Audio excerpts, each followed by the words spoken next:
How do you feel about sweatshops?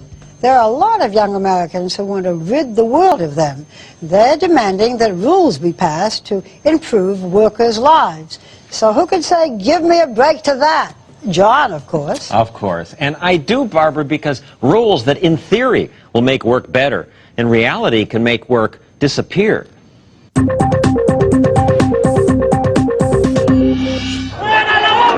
Last month, there were big protests in Cancun, Mexico during the meeting of the World Trade Organization. No more WTF! They always protest, wherever this meeting is held. And the protests are being supported by increasing numbers of American students who say workers are being mistreated. Sweatshop labor's got to go! Sweatshops are what they object to most. Factories like this one in Bangladesh, where adolescent girls make sweaters and are paid a fraction of American wages. No more sweatshop! The protesters seem to be winning the battle of public opinion.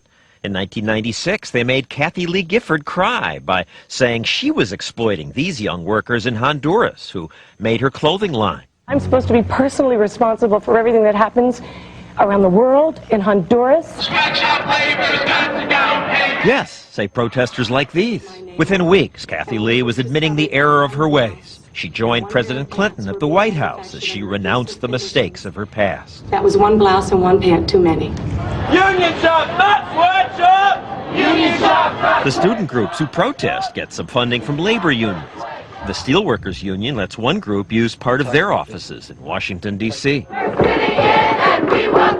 Maybe that's why the protesting students are also upset about wages in America. This group once took over the office of Harvard's president and held it for 3 weeks, demanding higher wages for workers at the school. Their supporters camped outside, and even big-time actors, Matt Damon and Ben Affleck, showed up to give their support. Senator Ted Kennedy came out and shook the students' hands. One of the leaders of this protest was Ben McKean. He assembled this group of student leaders to tell us what they're upset about. The workers themselves have come to us and said, you benefit from our exploitation, give us back something.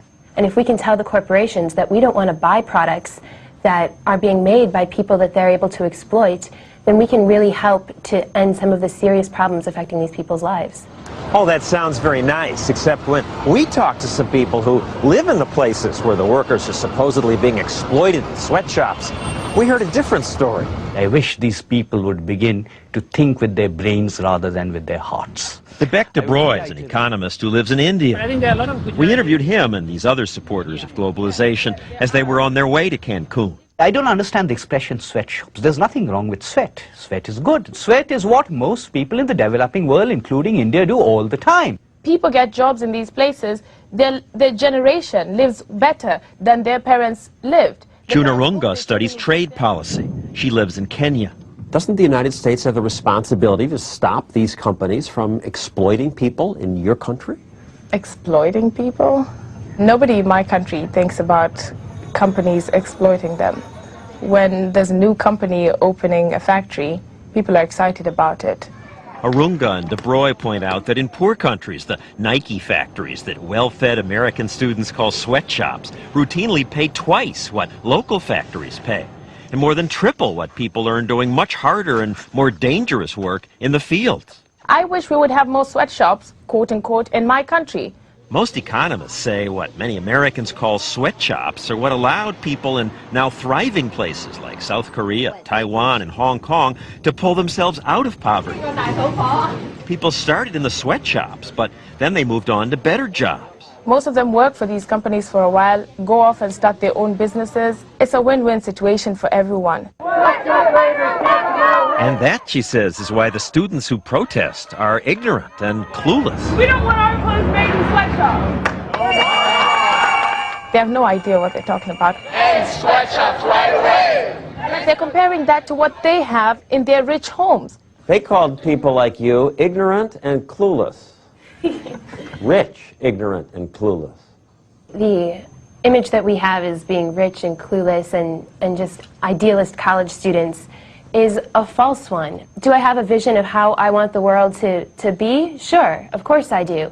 I want the world to be one where people don't have to struggle to feed their children. The workers are forced to migrate into the city or into places where factories like these exist. Who's forcing them? They travel to the factory. They choose to work there. Well, I mean, you would prefer eating to not eating.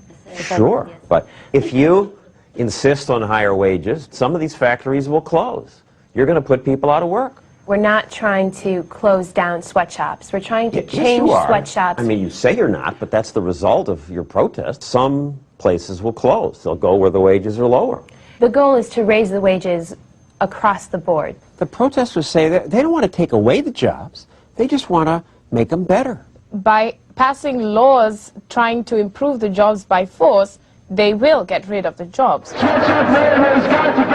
After the protests against Kathy Lee's clothing line, Walmart withdrew its Kathy Lee contract from a New York factory, taking work away from these workers. Workers' rights, we defend. American complaints about child labor persuaded factories in Bangladesh to stop hiring adolescents.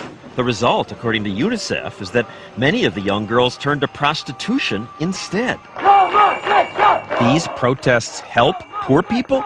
Give me a break. No more sweatshops. No more